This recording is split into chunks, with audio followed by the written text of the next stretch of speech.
Hi everyone and welcome back to my channel. So I realized that I forgot to record I already recorded the intro, then none of it matched up. Like, my words did not match up with the length of the video, and I had to redo the voiceover. So I'm doing this vlog style. So today I am going to go through the making of the Lover costume. That's just what I'm calling it. So think Almost Lover or any song that's kind of more soft, pretty. I'm going to be reusing the purple velvet because I still have some of it, and I have a good contrasting fabric. It's a rose gold and kind of cream. What am I talking about? It's another crushed velvet. It's just what's in my stash from past years, so I'm stash busting right now when making these experimental costumes. Just trying to figure out what my vlog slash style is going to be whenever filming, so we can jump into me making that costume.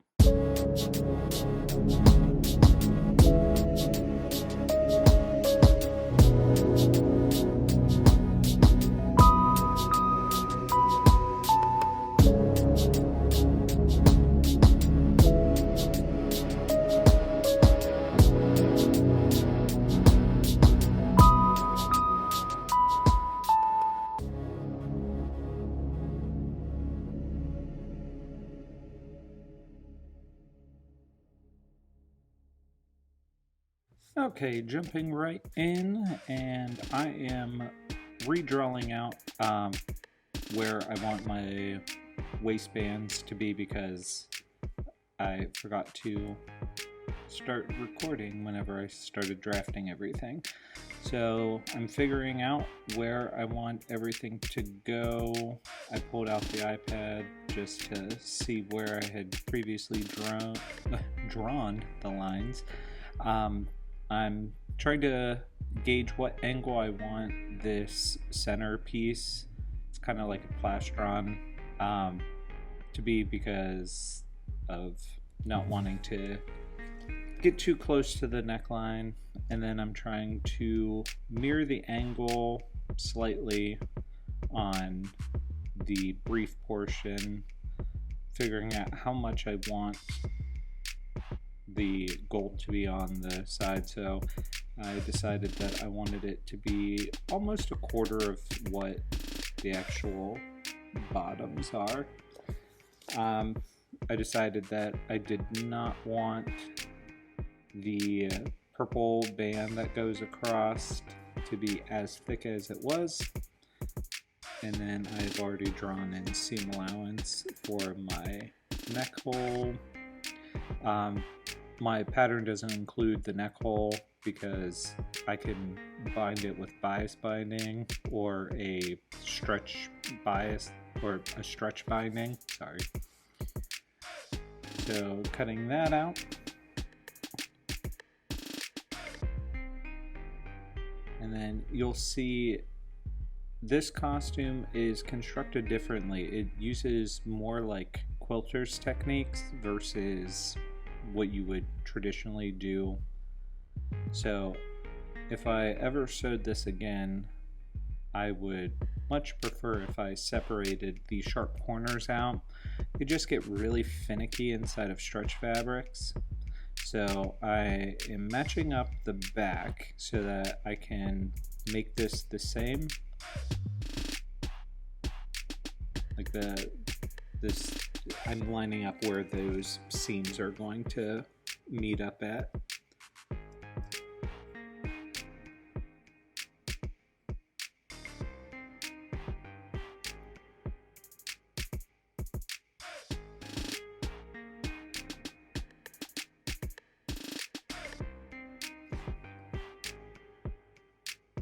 And then I want this to be the same thickness as what the front is. So just making sure that those are pretty similar.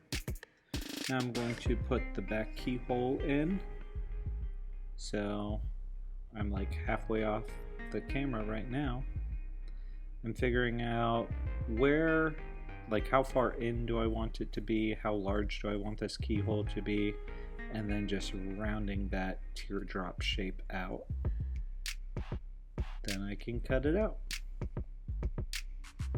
Now I am keeping in mind where my seam allowance is on it, so whenever I drew it, I did not draw further out. I didn't draw it as large as what I wanted it to be. I was considering the amount of seam allowance that was going to have. So now just cutting out the rest of the pattern.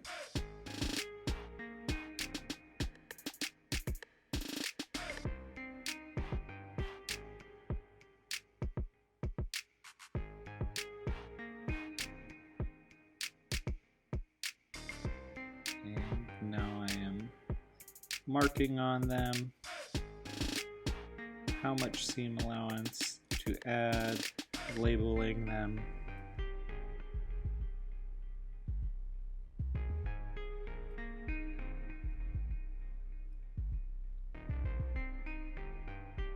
And you can see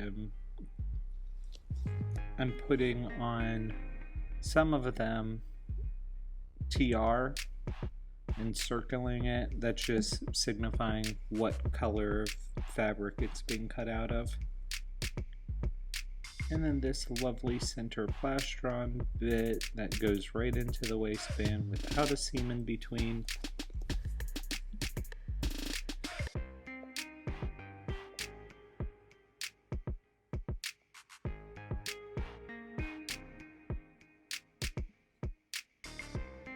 There's a lot of labeling.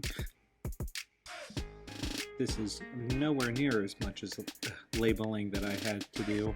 The next one coming up is it's a lot of pieces.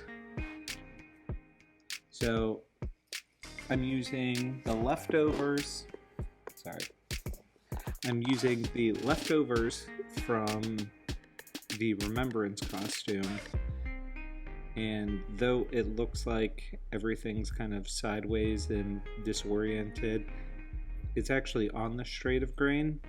So not that it would matter too much inside of this, because even the pile on this goes in like 50 different directions. So not really concerned, but you know, habits, making everything on grain.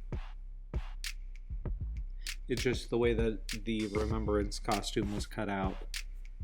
Those curves inside of it left awkward curves to have to fold in half, and then it looks kind of terrible. But I promise it is on grain. So continuing to cut everything out. And then if I needed to add any seam allowance, I marked it in the Sharpie as I was going versus having the pattern include it. And this is going to be the accent fabric that goes around it. So I called it TR because in person it's more of a like tan and rose gold. On screen or via the camera, it looks like a pale ivory with some gray. It's not as warm as what it actually is. You can kind of see as I'm flipping it around, you can get more of the true color of it.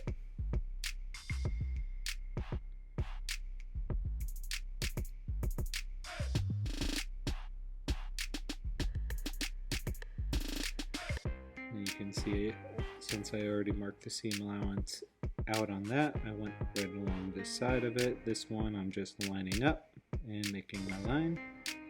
And I'll do that on the bottom as well, because anytime you cut the pattern apart, you need to add some seam allowance to it, or you're going to be making the garment smaller. And of course I'm in the studio today, so we have lovely Midas next door, and they like to rev engines all day long, so I apologize if you can hear that. And now over on my Singer Quantum,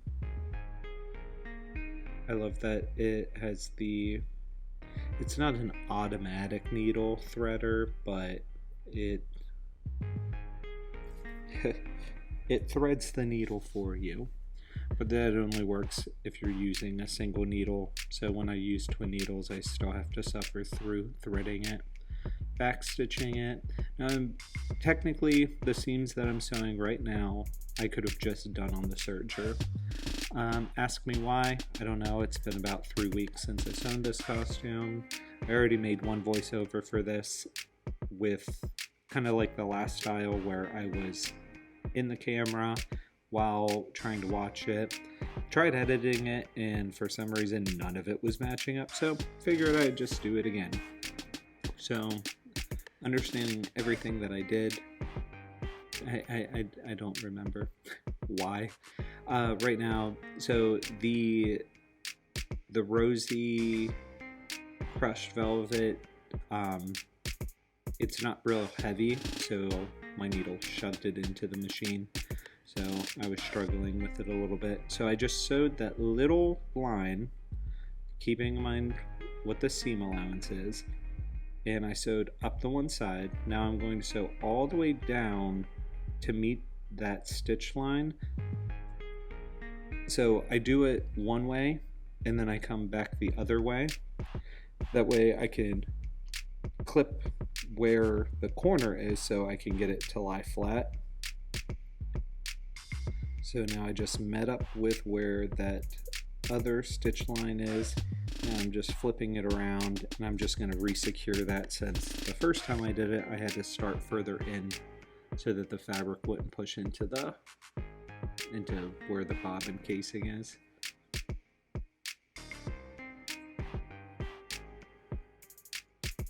And so on the serger, I am going and serging all those edges. Right now I am putting on the waistband portion. That might be the back. This one's the front. So just serging all those edges just for some extra security. And now I'm going to do the same thing. Oh, that was on the bottoms. Okay, so this one is coming up the plastron. Again, I just start right where that corner is going to be. I'm sewing out from it, and then I'm going to sew right back up to that line on the horizontal. Last time I did horizontal, then vertical. This time I did vertical, then horizontal. So just making sure everything is flat as it's going underneath of the needle.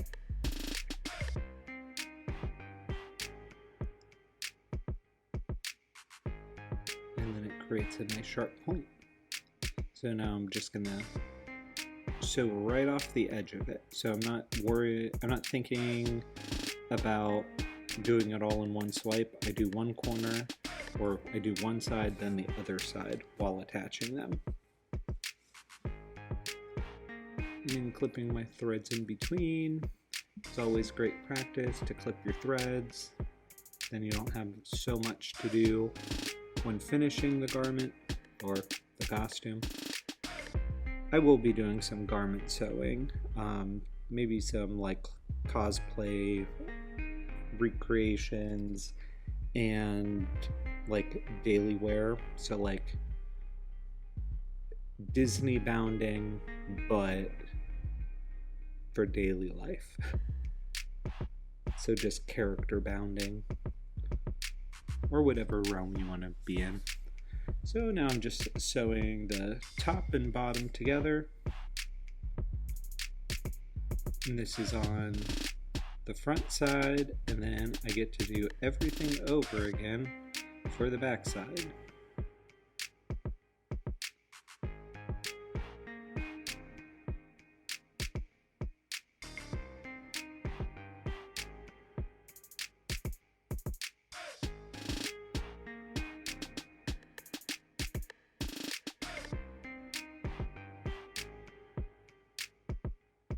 And I realized that I did not do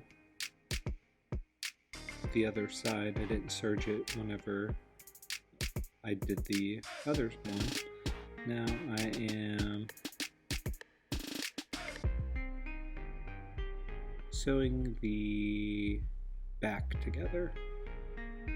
So the top and the bottom of the back.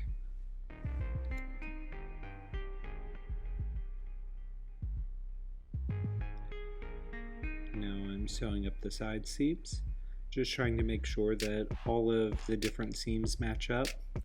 Now I'm making these single layer costumes. Singer, you know, yeah. So I'm making these single layer costumes.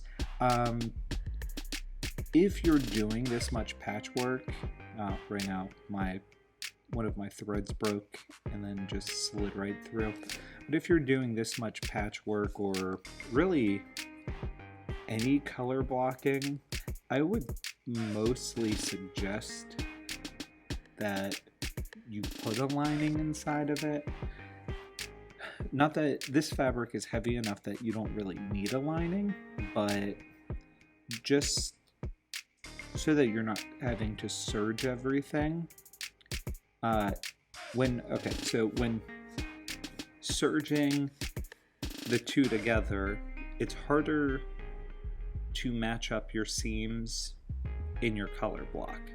So it's more likely that you're going to be off by like a millimeter or off by a centimeter. So if you had them stitched together as normal, press flat, you can pin in the ditch and line them up. Whereas if the two sides are already stitched together, you can't open that seam up, so it gets a little weird. So I've tried a couple of different methods. I'm not going to suggest which way you do it. You find out what works for you. I try pinning at where the last stitch is from the serging thread, and it works most of the time, but there are occasions where it stretches to get over that serge seam. So because I've worked with this fabric before, I already knew the problem that it was going to have from the last video, that the velvet just isn't it isn't heavy enough in its weight for me to use the twin needle and not have it kind of puckering as that's going around. So I'm serging those edges to give it a little bit more weight to it, so when I put the elastic on, it doesn't okay, so it's going to gather slightly because I do have my elastic smaller than what the actual opening is going to be. I'm talking in between the needle, it bubbles and it kind of creates a little hill in between the threads, and I don't want that. I want it to be completely flat. So the heavier it is, the less that the tension of the machine is pulling those threads to try to connect the two sides and push them together. So I'm going to zigzag the elastic on, just trying to wrangle it under the machine, and I'm like, oh, this doesn't go on that side. It needs to go on the back side. You know, every single time you sew, it's like, have I done this before? Why am I making these mistakes? You know,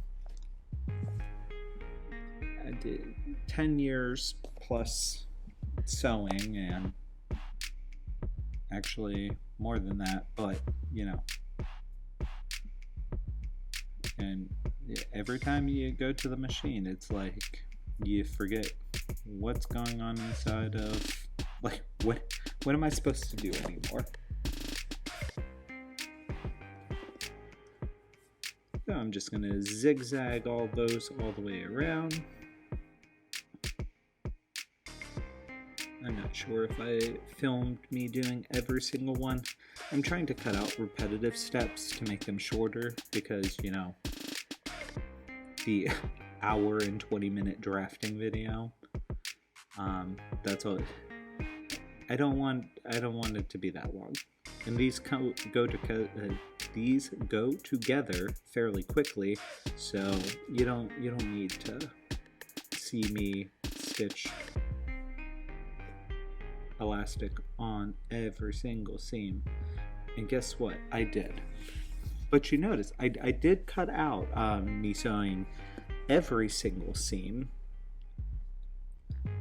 especially if it was right side versus left side, because it's the same exact thing. You just do it over and over and over and over again, especially in patchwork. So with this one, I made those sharp angles, and I thought it was going to be fun, like, oh, there'd be no seam in between, like, the plastron bit to the waistband. Like, that'll be cool, yeah. And then I carried that idea down onto the brief, and then onto the back of the brief. So then I had 6 times that I had to do it, and I was kicking myself because I could have just made the purple on top a separate piece and just had an extra seam there. I mean, it turned out fine. Like, it's cool, you know. It looks nice, but did I have to do all the extra work? That's my question. Was it worth it to not have a seam there?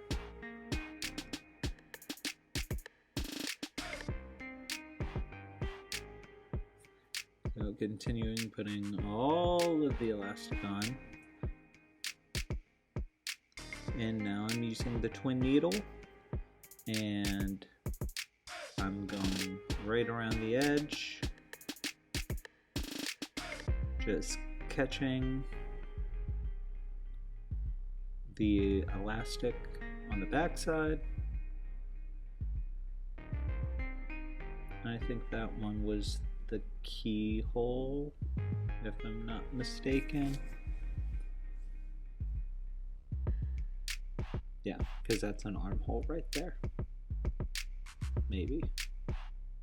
Yes. Yes, it was. Okay.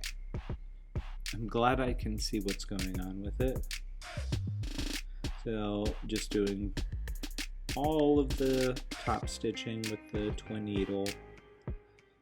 I'm experimenting with different feet right now to see if there's other ways that I can get around it. I mean, when you've been doing it for so long, you get caught in a certain way that you've always done it, and my machine has like 50 different feet, and I've been experimenting with different seam finishes based off of the different feet,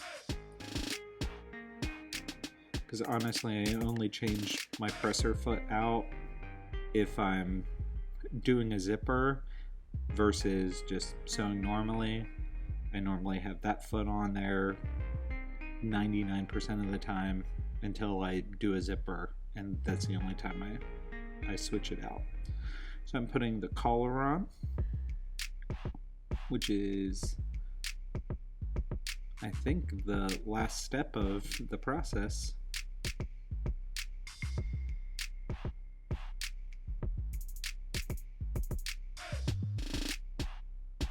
And here she is.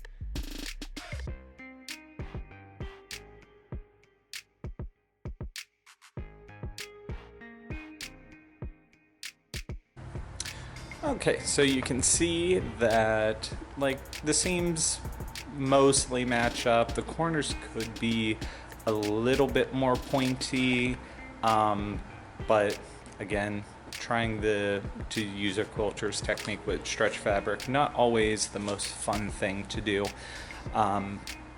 So if I made it again, I'd probably just put in the seam. It would make it a lot more sharp and a lot more precise. Things wouldn't be shifting around on me as much. It'd just be sewing in a circle, basically. So that finishes that. So if you run into that problem and you wanted to try it, we always embellish things anyways. So I would say go ahead and throw some rhinestones right where it is the most uneven. Put the rhinestones right across it, so just accent the fabric around it, and it'll hide it, and then it'll highlight the change of fabric, give you some bling there, and then you're not going to have to worry about, oh, the seams don't line up. You can't see them. There's rhinestones over them. Or put, appliques over top of it. So that completes this costume. My next costume is going to be futuristic Tomb Raider is kind of the vibe that I'm going on with it. If you have ever seen The Closet Historian, if not, go check her out. She's wonderful. Her Shine lookbook, what she calls her like Tomorrowland realtor or futuristic realtor, I can't remember the phrase that she uses to describe it. That one inspired me to make this costume. So it's just about done. I think I have to sew a collar on it and then it'll be done. So that's coming up. Then I have to film the voiceover for it. I'm still trying to figure out exactly how I want to do everything. I think I like this style a little bit more. It gives me a little bit more freedom versus trying to record myself plus watch the video and then like intersplice whenever I'm talking camera to it's a lot more difficult than what you would think, because then you have to line all this stuff back up. So that's going to be coming. I am in the process of putting patterns up onto Patreon. Once I get things onto the Patreon, then I will put out what that is, like the link to the Patreon. I'm going to try to, anything that I sell, let me change hands. So anything that I sell, I am going to, I'm at the studio right now. So, fun, but it's picture week. So it's like, why not use the backdrop? And we have a competition today, so I'm not in sweats for once. But anything that I sew on the channel, I'm going to put up a size of it onto the Patreon. I think if like people wanted them, like if you absolutely love the like curve and whatever of the Remembrance costume, and you're like, but I'm not a size extra small, or my dancer is in a size extra small and I have fabric and I would like to make it their size medium, hit me up. All I have to do is plug it into my pattern, like Valentina, and I can change the sizes inside of there. I don't think I'm going to do that for every single one because I use multi-sizes. This is going to be a rant, sorry. So I use multi-sizes whenever I'm doing it. So let's say like I have what would be considered in a normal pattern, I mean a normal costume. So going off of bust, waist, girth, hip, not in that order. Considering their size and then being like, ooh, they actually have to wear a size large because their girth is this, or their waist measurement is this, and then their bust size is like completely out of whack. I have a few dancers who have they would be considered a medium by their bust size, but because of their waist, hip, and girth, it throws them up into a size large. And so all this is all loose and weird, and then their shoulders and the armholes, or not armholes, and the neck hole is like gaping and it's weird. So I use multi-sizes whenever I make mine. So they might be a 36 bust, and then the rest of their measurements might come from the large standard. So then I just make the 36 bust and blend it with the large size. So I call it my medium full, then I have a medium extra full, and a medium extra extra full, and then I have a medium slim if someone has larger bust size, smaller waist. And I think I only go down one size because I haven't had anyone who needed to be like an extra extra or an extra slim. So, but if I have that happen, then I just grade down to the next size. So I have all of my children's sizes plus my regular adult. Like I have an IC, so an intermediate child, or an IA, the intermediate adult. Then I have an extra small adult, medium, large, extra large, extra large, extra large. And if I needed to go up to what would be considered like a size 42 in dress sizes, I could go that far. But then you have 7 other ones inside of it, because what if they have a long torso? All their measurements match up, but they have a long torso.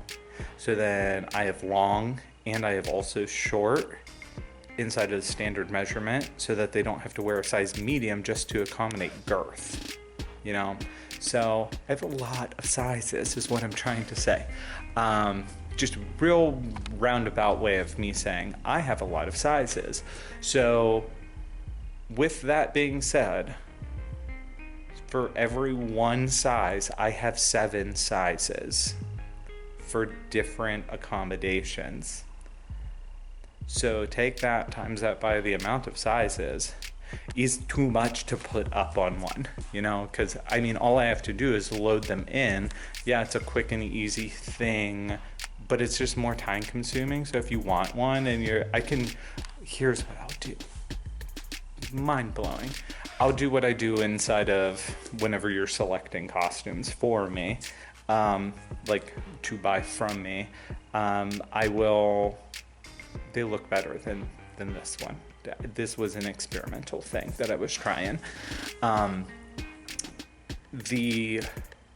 You pick your bust, your waist, your hip, and then I throw you into whatever size it is in girth. You give me the 4 general sizes, and then I will give you the pattern that accommodates those sizes. You know, that could be a cool way to do it. So you just pick your sizes, I generate it, send it to you, and I will put the size guide for it on Patreon, and then like the sketch of the costume or the final picture of the costume. That'd be a fun way to do it. Be less time consuming.